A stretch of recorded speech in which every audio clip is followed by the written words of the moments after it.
Now we are going to see the next one, that is Akbar. That his time was 1556 to 1605, means near about 50 years he ruled, and he become elder one, then he died. And we can see Akbar, when he became the ruler, that time he was only 13 years old. And divide his we can divide his time to three stages: first stage, second stage, third stage, because when he was very young, he may not be aware of about all the administrative setup. That time what he done, then the middle time what he done, the next time what he done, we can see one by one.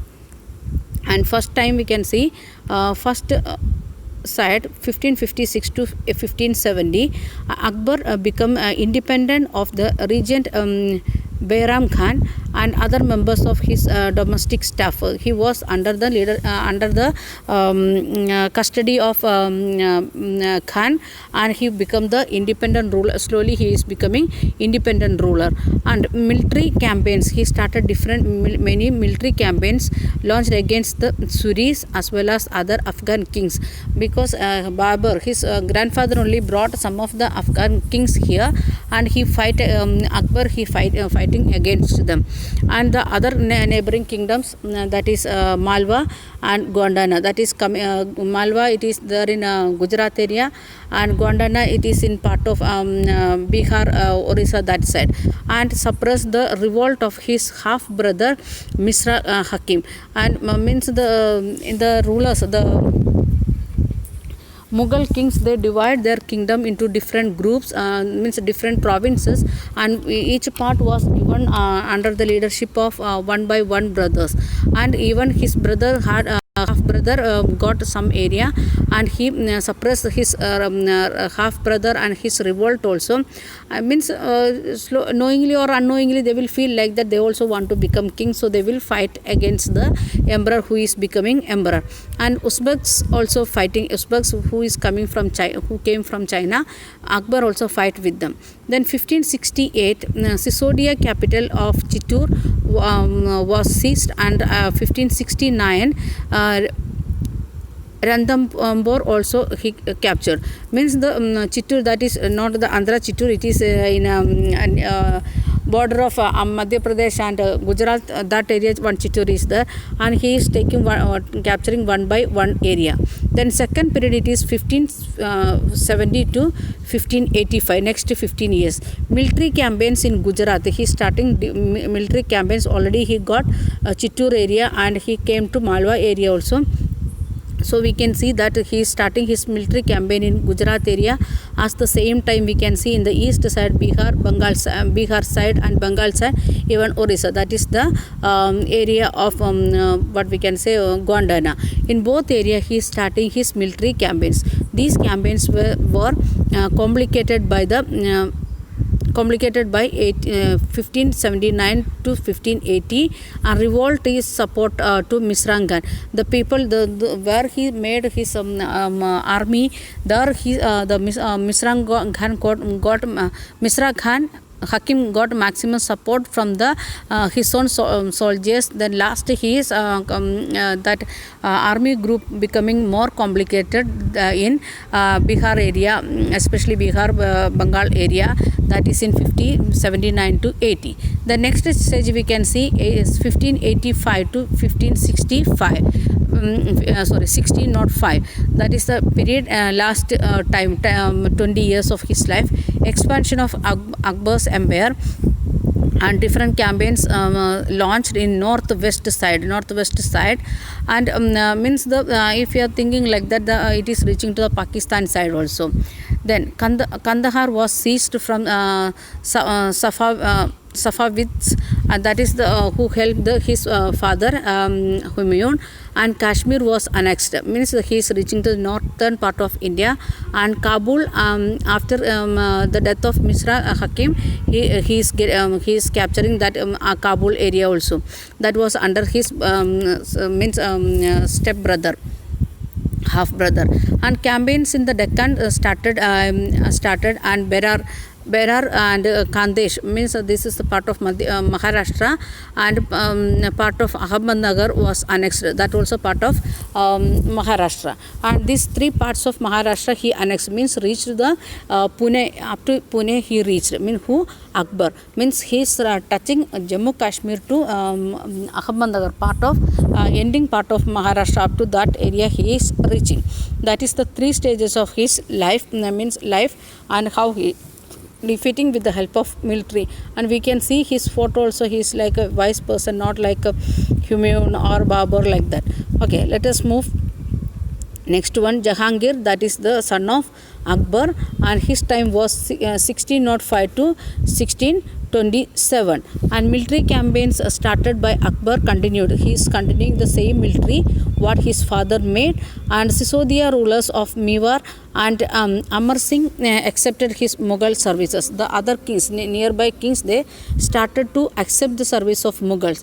Then next successful campaigns against the Sikh and Ahams and Ahmednagar followed. He was not that much successful like his father, but it was less successful.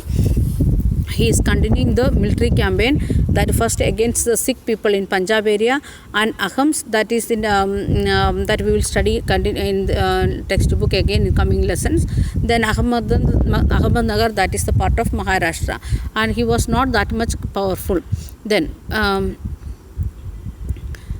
Prince Khurram, the future emperor of Shah Jahan, rebelled in the last years of his life, means his own child started to rebel against him.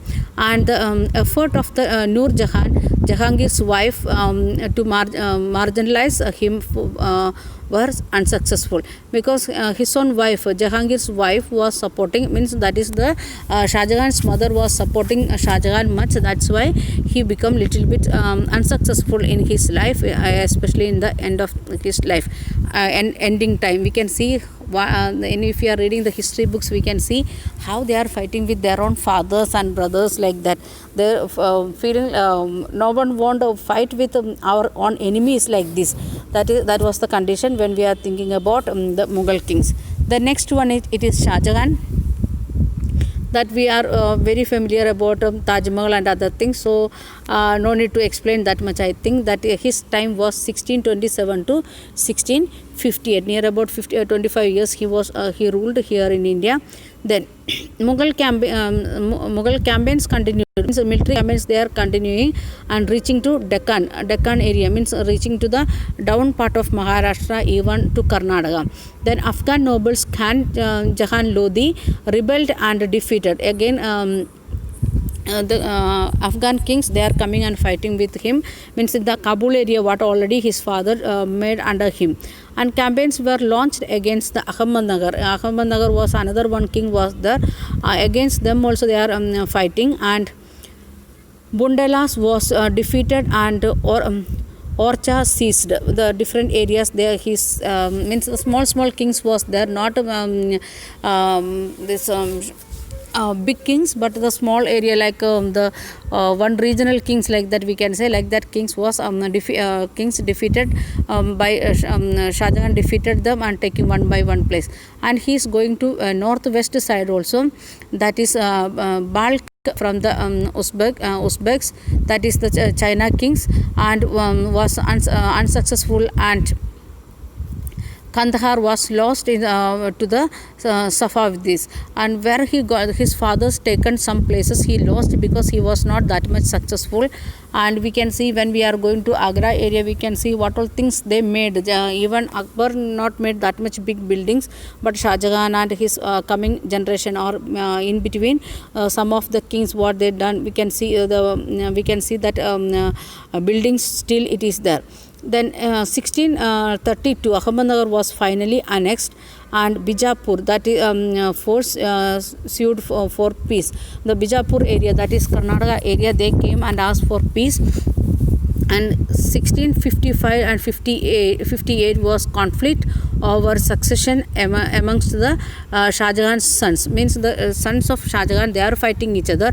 That is quite natural. Ending time of fathers, that is quite natural in Mughal kings, because there was no rule like that the first child or last child should be the king, and who is maximum powerful, that person will get the kingship. That was the rule of Mughals.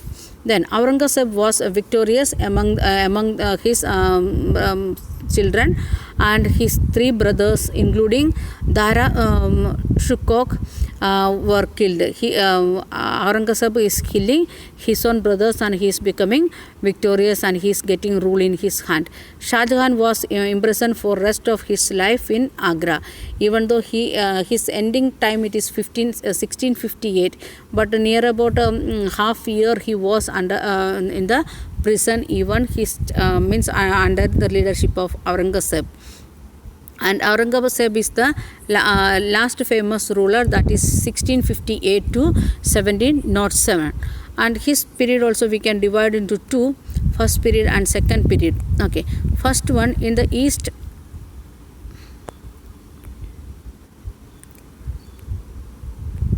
Let me make some more. Okay, the northeastern side, the Ahams were defeated in 1663, and but rebelled again 1680. Means getting some time in 10 years or more, and afterwards again they started to fight against the Aurangzeb. Then campaigns in the west against the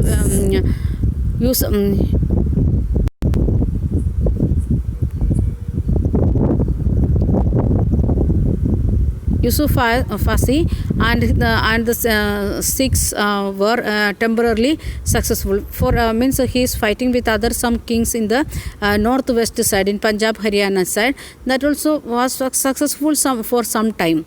Then Mughal intervention in the succession and the internal politics in the Rathore Rajputs of Marwar led their rebellion. When the kings are unnecessarily they are talking or interfering the politics of the area, they started rebellion, that is in Rajput, means in Rajasthan area. Then campaigns against the Maratha chieftain Shivaji Maharaj, that also initially it was successful, but Aurangzeb insulted Shivaji who escaped from Agra.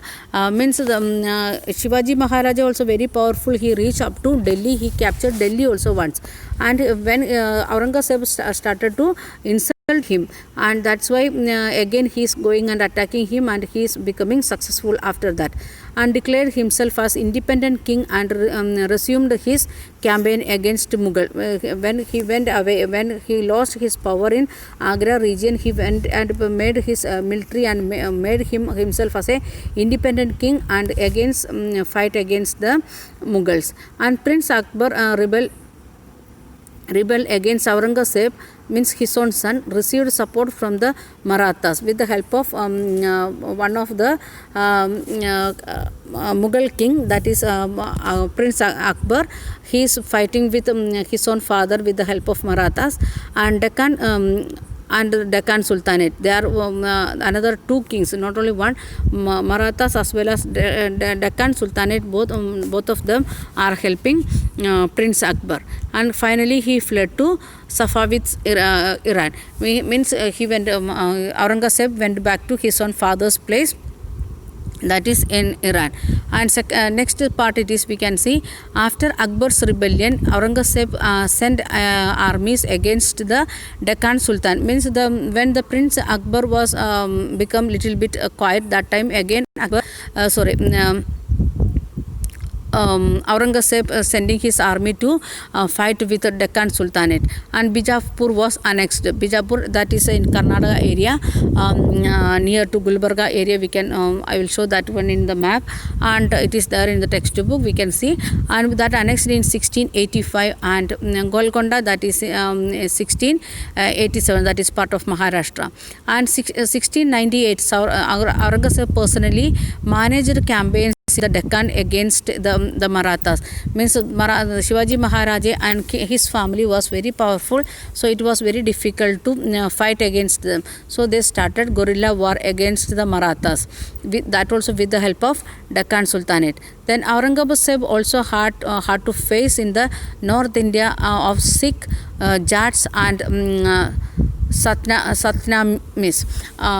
Sikhs that Sikh in Punjab area, Jats in Haryana area, and Satna is in UP area. Like the different small kings also he want to fight with them because they are trying to get their area back to them.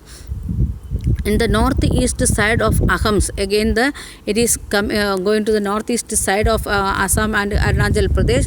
That people also started to fight, and the Deccans of the Marathas. And Deccans means for all the four sides he is getting fight. He was to be vigilant to fight against that people to keep the land how much he got under him. Then the last point we can see, his death was followed by the succession conflict amongst his own sons. Like how the Aurangzeb made trouble to her, like that he also faced the trouble. And what happened then, his sons means it is country that the area divided into different provinces or different independent kingdom, and each and every sons and even the governors started to rule the emperor. That was the condition. And we can see the map of India here in next page. It is given. This is Kabul, that is and Chandahar, this both place in Afghanistan. Then Sindh and this area it is in Pakistan, and here it is in India. And we can reach here Bijapur, that is in Karnataka, and Golconda is part of Andhra.